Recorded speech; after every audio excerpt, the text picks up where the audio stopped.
It's a rough one, guys. There's no escaping it. We'll take it on the chin. I did say in my last video it was a high risk, high reward team, but I've somehow managed to craft one of the worst possible teams that you could have gone for. And it's the worst I've ever done in any fantasy league at all, especially in Counter-Strike, especially in the HLTV Fantasy League. I end up with 0 points after the EPL Season 19 playoffs, and it was real rough. It especially stings because I got to a point where I was actually correct on some of the predictions I made. I said FaZe would win their opening games. I said VP would win their opening games, and they did. The problem is, though, VP ran into Complexity, who 2-0'd them, and the second map was a complete annihilation. I think it was like 13-3, 13-4. So Norbert and Flick got me very bad 25 minus between the two of them. And FaZe, the only player that got me positive points was my boy Rain again, who consistently is that man to rely on in times of need, in times of strife, and he performed fantastically. So, it was rough. They ran into a Zywoo, who got an MVP performance, who was just shredding everyone. He was terrifying, and FaZe couldn't withstand that. They ultimately got knocked out, and Nafani just didn't pay off at all. BetBoom continued to be a disappointment, which is important to mention because obviously we're moving into BetBoom's tournament here. BetBoom, Dacha, and BetBoom are in Group A, so we can talk about that one as well. But yeah, I am officially washed. Much like Icarus, we reached for the stars, we reached for the sun, and instead we melted away and we face planted headfirst into the ocean. And so we've got to hope that we can get a rebirth here. And we can just gradually work our way back in because we are down into 8th position. We fell from grace big time, 8 points behind Nart in 5th, and only 3 points ahead of Scrawny in 9th, who's caught up big time. So we need to be able to get some consistency here. I went for a gamble play. I was trying to make a move for top 3, top 1 position. No guts, no glory mentality, but we crashed and burned. And now we go back to our original goal, which was a top 5 spot. It is still possible. 8 points is quite a considerable margin. But we have multiple events coming up. Obviously, we've got the BetBoom Dacha event I'm going to be talking about today. We have Dallas around the corner as well, plus some more, I think, is on top of that. So we'll just have to try and be consistent, get those top 20s back, those top 25%, and try and just grind this one out. And as a result of that, I've gone way more in depth in stats. But this is also because I've been asked by a couple of people from my Twitch community to go more in depth on these videos. They want a bit more nerdiness. So I'll give this a try. It's going to be a longer video. I've got a lot of pages open, as you can see, because there is a couple things I want to discuss and a couple of reasons why I'm going to go for different players this time to usual. But if this is the kind of format that you enjoy, then please do let me know by hitting the like or commenting below in the comment section, or let me know on my Discord, and I'll do more of these. Ultimately, it's up to you, right? Like before, they were quite short, quite to the point. I had my plays already picked at the end. That's not going to be the case here. I'm going to be showing you more behind the curtains, the stats I'm looking at, the numbers in terms of the budget as well, and letting you guys know how much the players cost and why I'm going for X over Y. And so if that's something you enjoy, then do let me know. However, let's have a look at the BetBoom Dacha groups. Now, the reason why I don't feel any need to go for any gambles or any risky plays here is because I think the teams kind of pick themselves. Group A, clearly Mouse is the favorite, and in Group B, Spirit is clearly the favorite, but there's quite a few caveats and sort of moving pieces that make this a little bit more interesting for me personally. So first off, Dust 2 is back. It's definitely going to be played at BetBoom Dacha.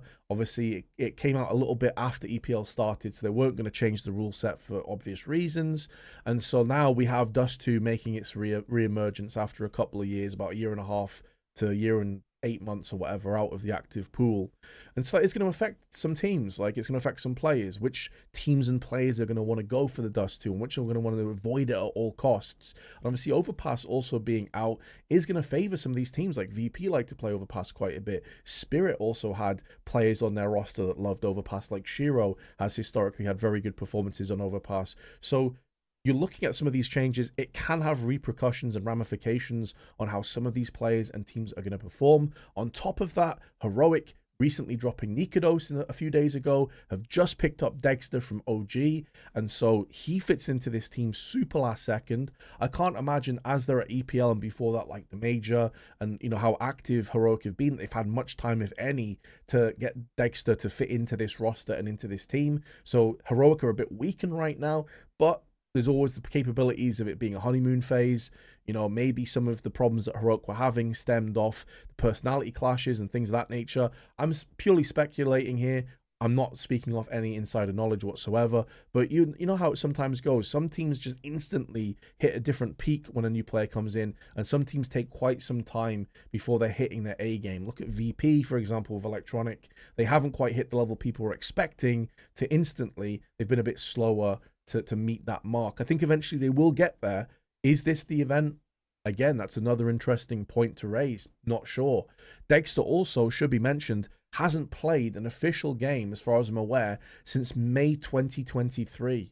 He has been away for nearly an exact year at this stage. And so again, you could make the argument he's not match fit, he's not match ready. You could also make the argument he is hungry to show what he can do. Because this is a guy, don't forget and don't get it twisted, Dexter at one point when he played for Spirit was one of the hottest prospects on the globe in terms of teams being kind of said that they were interested in him, being linked to signing him. He went to OG, which was a bit of a head scratcher for a lot of people. It didn't work out.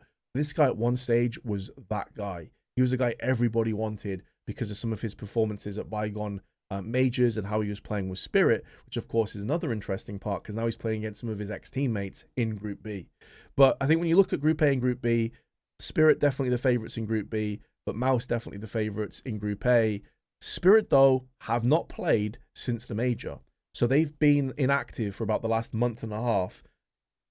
Again, match fitness maybe comes into the debate, but I look at it in a positive way, man. When you've got like FaZe coming out and Carrigan saying how burnt out he is and how tired he is and how exhausted he is, Spirit have taken some time away. They've had an opportunity now to watch and really relax and rest. And additionally, because they weren't at EPL, this is another reason I think that Dust 2 is going to be up their sleeve. They've had the opportunity now to fully focus on Dust 2 for these last couple of weeks while all of this action has been going on. And so they could come into this tournament with a really well-oiled Dust 2. Now, Dust 2 hasn't changed. Let's be clear on this one. It's basically the same as it's always been. You know, the mid change is still there as it was last time around. Some of the smokes and Molotovs and the differences that they may make could prove to be a determining factor. The fact you can now go for the HEs to blow open the smokes on like the long doors and the mid doors could be interesting, but I don't think it's going to reshape the wheel. It's not reinventing this map at all. It still is Dust 2, so everyone's going to know this map. Of course they are, but I think it lends itself heavily to Shiro, who I did check this beforehand, 1.22 rating on Dust 2 on average back when it was in play, when he played for like the Cloud9 guys, but also when he played for like academy teams as well. This was a map that he was very, very comfortable on. So that in itself lends itself quite interestingly. Magic's another player that played this a lot with Chopper. They used to play this map. They had a 65% win rate over a 3-month period before Dust 2 was removed from the pool. And although Spirit's a completely different team, of course, Magic's and Chopper were the core of that team back then. And Chopper, of course, being the IGL, if he wants to play it, they're going to be playing it again. So there's a lot of different sort of moving parts when it comes to that. Now you'll see all of these open tabs that I have here, and that's for a reason. So let's look into our team, shall we? Again, I haven't picked any of them just yet, but I want to just say I'm going for these two right off the bat. Now, I've been vocal about not going for Shui in the past, again, because he's had some hugely negative performances for me, getting me -10, -20, even -30 in the past. But let's have a look at these stats, because his EPL performance alongside Exertion were outrageous. And it's one of the first times that Jimmy's going to be available, and I'm not going to pick him because I think his price is too high compared to Exertion. So what am I talking about? Let's go into these performances. Mouse beating Vitality 3-0 in the grand finals. I think they were probably the underdogs in that game with how well ZywOo was playing, but they managed to silence ZywOo and shut him down because they were a better working team. A lot of that is down to Shui, but a lot of it is also down to how well everyone played on this roster. But who's at the bottom? It's Jimmy with a 1.01. Now, I want to make it clear, I'm not sat here, I'm not saying Jimmy's bad, he's washed, or any of those things. No, he's a fantastic player. He's great. He's 224k, though. And for 224k, I want great stats. I don't want okay stats. I want great stats. So keep that one in mind. So 1.01 for Jimmy. Exertion's on a 1.38. Shui's on a 1.26. Against Complexity, Who is at the top again? It's your boy Exertion on a 1.38. Jimmy on a 1.08. Actually, one of the first times I can ever remember seeing him have more deaths than kills in a series. Shui, second position, 1.19. Now, I know the counter is going to be, yeah, but this is just stats, man. It doesn't paint a full picture of how the games went. And like, this player may have been on A and this B, and he was super unlucky, and like he nearly pulled off this clutch. HLTV Fantasy League doesn't care about your feelings. It cares about stats and stats alone. I'm sorry, but it does. And that's, I agree with you. And in terms of talking about which player is better, I think Jimmy has a higher ceiling than Exertion does. I think he is, if you put them 1v1, Jimmy's one of the best players on the planet right now. But his performances in the EPL Season 19 lacked a little bit, and Exertion was phenomenal. To put it in perspective, who's in third position overall in stats, with no other mouse players present on this top players list? Exertion. The only two players that beat him was K Serato, who was basically 1v9ing with Furia, and also has a smaller sample size of 3 maps, which is pretty significant. And of course, Zaiwu, who is the match MVP. Even having a rough finals, he still had a 1.56. So Exertion was phenomenal in this tournament. But just to carry this one on and to show you more of what I'm talking about here, against G2, Exertion, top again, 1.44. Jimmy, 1.01. Shui, 1.17. Against Liquid, Shui was the top performing player on this one with a 1.35. And Exertion 1.20. Jimmy, 1.11. Still very respectable, but Exertion's outperforming him. Game Legion, Exertion, 1.39. Brolan had one of his good games, and Jimmy had a 1.36. So Exertion is still outperforming. And Shui, even though he was bottom, he's still putting in a 1.12. But in the sake of being fair, and to keep this as well-rounded as possible, Jimmy did have the highest performing match, and that was against the Bad News Kangaroos, where they absolutely slaughtered them in a 2-0, and Jimmy landed a 1.68. And even though Exertion was at the bottom, he was still landing a 1.18 with Shui and a 1.22. So what I'm trying to paint up here right now is that although Jimmy is a great player, and it's very possible they come into the BetBoom Dacha event and he goes ham again and he is like the MVP, it's very possible, guys, it really is. But there's an 11k difference between the two of them. And so I want to free up more money to go for Spirit players. Therefore, I'm going for Exertion, who's hot off the back of a phenomenal performance at the EPL tournament. And his price has stayed relatively the same, as has Jimmy's. So I want to go for Exertion here. And I think Shui, he's earned my trust back after a fantastic EPL series. It could all fall apart, of course. That's the nature of the beast. And I would say their group is more difficult than Group B's is. But I want to go for Exertion and Shui off that basis. So I can close all of these tabs now, less clutter up at the top of the screen. I just wanted to show you really, it would be easy for me to say, yeah, Exertion had a better tournament than Jimmy. I'm just showing you exactly how much better it was. So next up, we go to the next 3 players, and I think Chopper has to be a part of this, right? Because I want to stack 2 players on Spirit.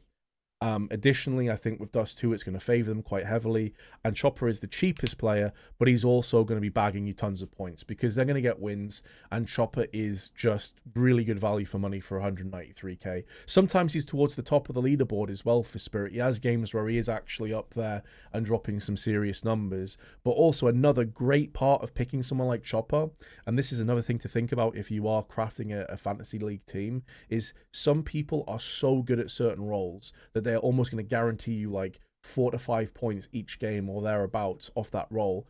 And for Chopper, it's eco-friendly. He plays a lot of SMGs. Watch him play. He loves to go for the MP9 on the CT side up close, especially on a map like Dust 2. I can see him playing the B site with that up close.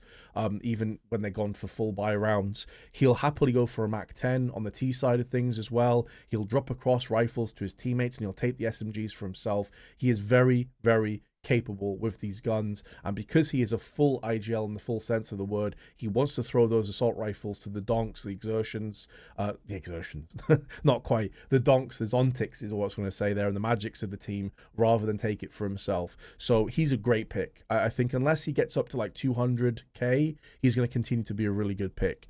And for the second one, this is where it gets a bit more tricky because I'm thinking about budget, right? Like I don't want to have Shui and Chopper, who we've just talked about like how good Shui was at EPL, But let's also be honest, I could pull up his stats from previous events where he's had stinkers and he's been like minus 20 points, like 0.6s, 0.7s almost every single game. So I don't want to fall into the trap of going for 3 IGLs or like 2 IGLs and one really budget play that's probably going to get minus points, because there is a way here that upsets do happen, and then you're looking at Chopper and Shui that may be on negative points.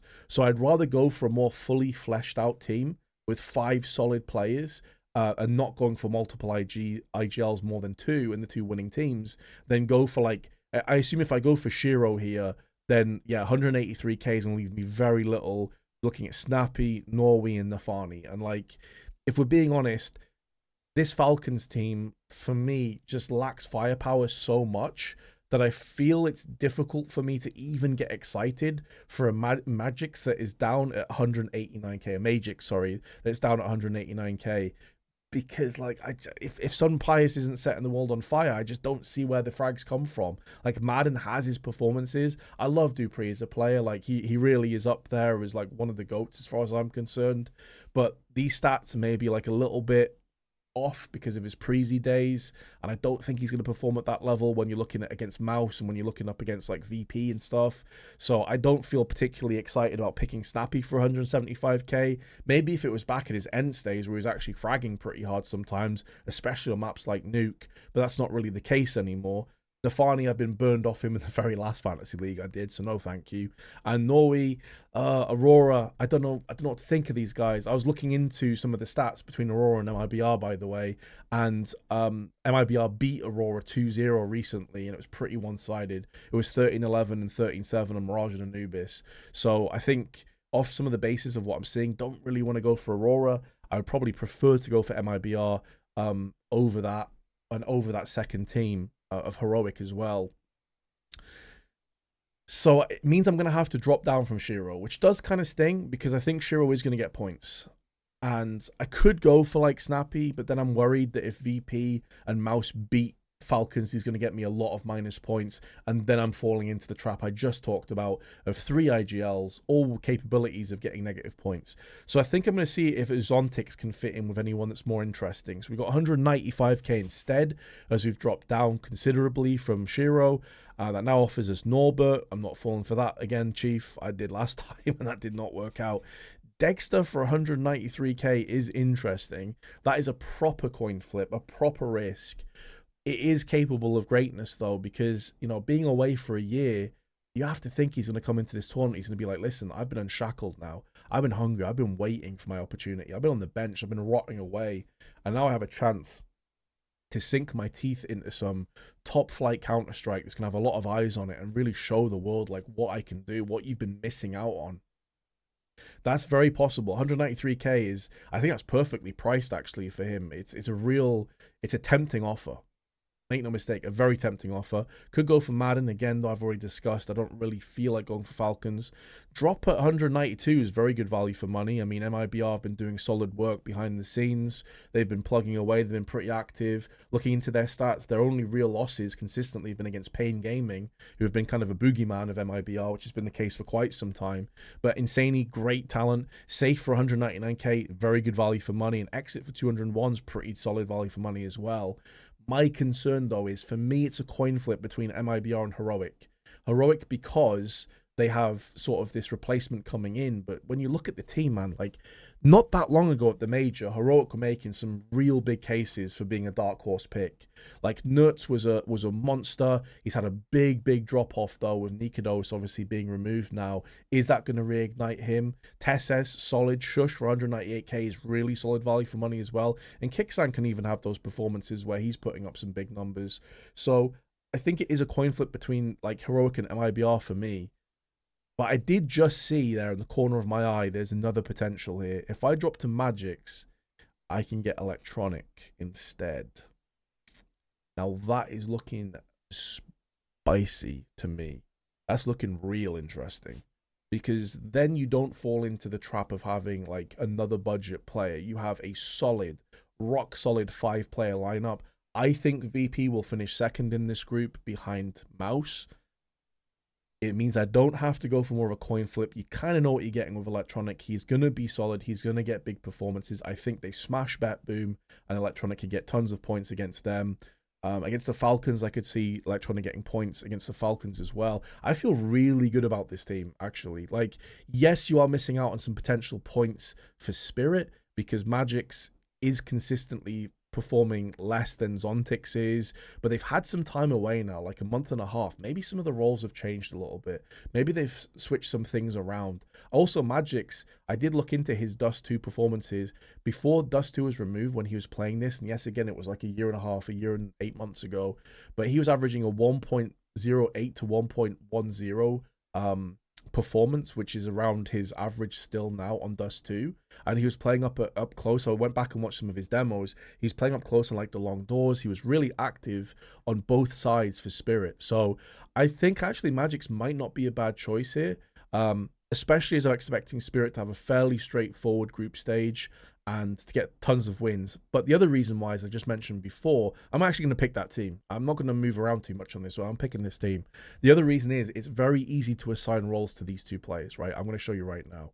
So for Chopper, it's eco-friendly, 53%, right? I don't think he's got better percentages on anything else other than leader, which you could go for leader for sure, but I'm going to prefer to go for eco-friendly on that one because I'd like to put leader on Shui, I think. So we'll go for eco-friendly on to Chopper, and for Magix it's support. Like his support is just insane. 77%, like really, really good support. 28.4, sorry, support rounds. And then for Shui, we can go for the leadership role. Does he have anything else that could be interesting? I don't think he does. I think leadership is like the obvious one, like headshot machine, sure, but leadership, we're expecting Mouse to get a ton of wins here. I think for exertion, I'm probably looking more for like multi-frag. Let's have a look what else he's got going for him. I will go for multi-frag. That was my gut instinct for exertion. And then for electronic, this is a bit more interesting. I'm not entirely sure what we should go for electronic here. You go for Stat Hunter. You go for the T side sort of attacker. I think I'll go for Stat Hunter then, right? Like you get a penalty if he's 1 or below, but I don't see him hitting a 1 or below against BetBoom. I don't see him hitting a 1 or below against Falcons. He might do against Mouse, but I still think that he's capable of posting up the big numbers even against Mouse, even if they lose. So I'm very happy with that team, actually. I feel pretty good about this. The only downside is I would like to have a heavier component from Spirit, like a Shiro or a Zontix. Obviously, Donk was never really a possibility. He's way too expensive. But this does allow me a much more fleshed out team where I don't feel like any of these guys are going to be getting me huge negative amounts of points. So this doesn't feel as much of a gamble or as much of a risk to me personally. So there we have it, guys. Hopefully, I'm not top 99% again. I'd be amazed if I was with this team. I'm going to be honest. The last one I knew was a gamble. I knew it was a risk. This one I feel like is a lot more safe. But what do you think about the longer style of video with a little bit more sort of nerdiness and stats sprinkled in? Do you like it? Do you dislike it? Let me know, because ultimately what you guys give me feedback on is going to establish what I do going forward. So please do have your say, whether it be on my Discord, which I'll pop in the description box below, or in the comments, or just by hitting like or dislike on the video. All right, thanks a lot for your time, and I'll see you in the next video. Hopefully we get some more success, and hopefully your guys' teams do success as well, because I know that last one was a bit weird for a lot of us. Peace.